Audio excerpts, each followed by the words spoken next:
Pernahkah kalian membayangkan apa jadinya jika kenyamanan yang kita nikmati hari ini, seperti listrik, kendaraan, hingga suhu udara yang stabil, tiba-tiba direnggut oleh alam? Di video ini, kita akan membahas salah satu film bencana terbaik yang rilis pada tahun 2004. Film ini bukan cuma soal aksi bertahan hidup, tapi juga teguran keras tentang apa yang bisa terjadi kalau kita terus mengabaikan alam. Yuk, siapkan kopi kalian, kita masuk ke inti ceritanya.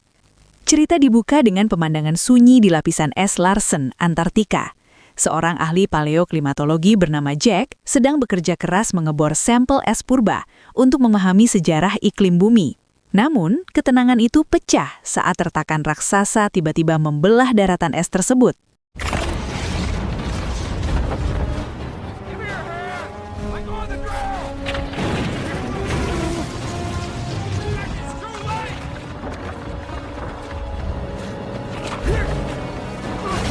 Dalam sebuah adegan yang memacu adrenalin, Jack harus melompati retakan maut demi menyelamatkan hasil penelitiannya. Baginya, data itu bukan sekedar angka, tapi sebuah peringatan bagi dunia.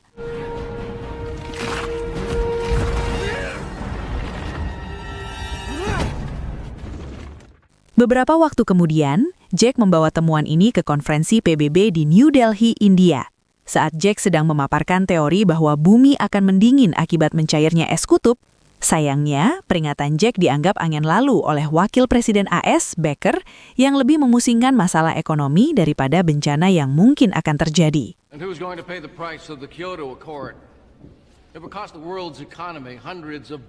Di luar gedung terjadi sebuah fenomena langka. Salju mulai turun di New Delhi yang terkenal sangat panas.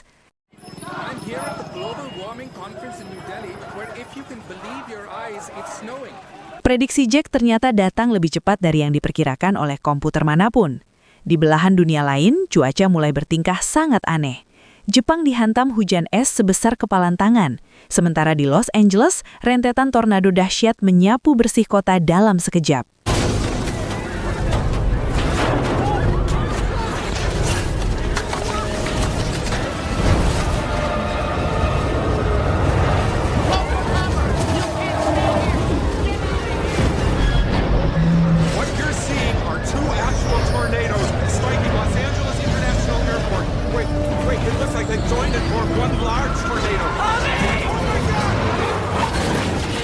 Di tengah kekacauan global ini, fokus kita beralih ke putra Jack yang bernama Sam.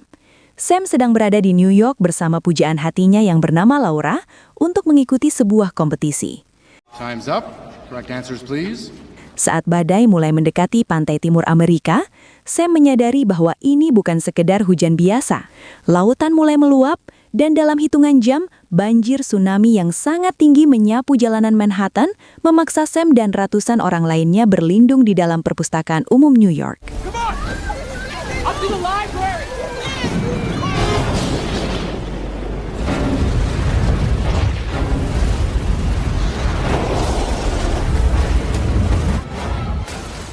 Profesor Terry Repson dari Skotlandia menghubungi Jack dengan kabar mengejutkan. 3 pelampung penelitian di Atlantik menunjukkan penurunan suhu dalam waktu singkat. Kemudian, para ilmuwan menganalisis data. 3 superbadai sedang terbentuk di Kanada, Siberia, dan Eropa. Badai ini menarik udara dari stratosfer dengan suhu minus 100 derajat Celcius. Apapun yang tersentuh akan membeku seketika. When the storm is over, we'll be in a new ice age. Sesampainya di perpustakaan, Sam menghubungi ayahnya dengan telepon umum yang hampir tenggelam. Jack memberikan instruksi agar Sam tetap di dalam perpustakaan dan jangan keluar apapun yang terjadi, karena suhu di luar sangat ekstrim. Works!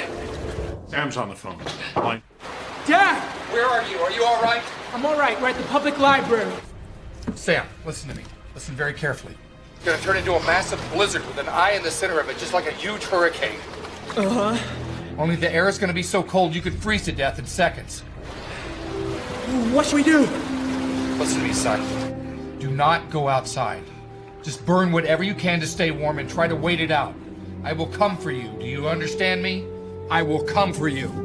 Banyak orang panik dan memutuskan berjalan ke selatan mencari daerah yang lebih hangat. Sam mencoba memperingatkan, tapi hanya sedikit yang mendengarkan. Mereka yang keluar tidak akan pernah sampai dan akan membeku di tengah jalan dengan kondisi suhu ekstrim seperti ini. Let's get going. The storm is gonna get bad. It's gonna get really, really bad. You're not gonna be able to survive in it. Believe me. Sir, please just stay. Jack tahu dia harus menyelamatkan Sam. Bersama temannya Jason dan Frank, dia memulai ekspedisi berbahaya dari Washington menuju New York.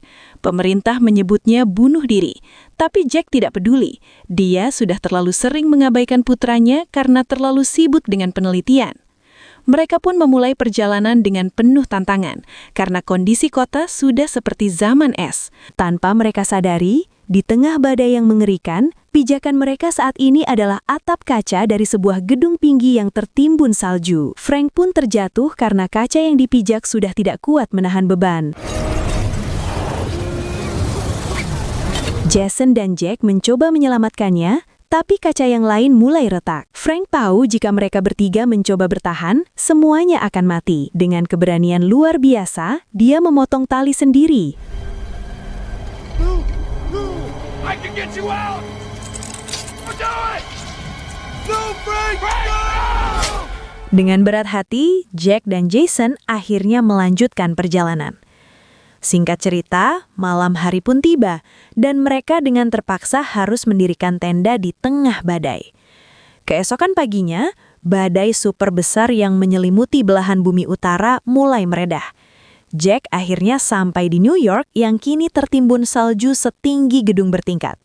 Ia menemukan perpustakaan itu dan dengan rasa syukur yang luar biasa, menemukan Sam masih hidup di dalam ruangan yang hangat.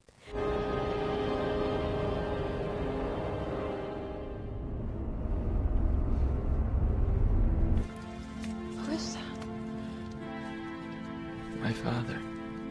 Berita keselamatan mereka sampai ke telinga Wakil Presiden Baker, yang kini menjadi presiden setelah Presiden Black tewas dalam badai. Dalam pidato nasionalnya dari Meksiko, Baker memberikan pengakuan yang sangat menyentuh. Ia mengakui bahwa selama ini, manusia telah sombong terhadap alam. We were wrong. I was wrong. Ia berterima kasih kepada negara-negara berkembang yang telah menampung pengungsi dari negara maju, sebuah pembalikan nasib yang sangat ironis. Film ditutup dengan pemandangan dari stasiun luar angkasa ISS. Para astronot melihat bumi yang lebih bersih dari sebelumnya. Alam telah melakukan riset paksa. Manusia selamat, namun dengan jumlah yang jauh lebih sedikit dan pelajaran yang sangat mahal. Teman-teman, The Day After Tomorrow bukan hanya soal visual effect yang megah. Film ini adalah refleksi tentang hubungan kita dengan tempat tinggal kita. Seringkali kita baru menghargai sesuatu setelah ia hilang. Terima kasih sudah menonton sampai akhir.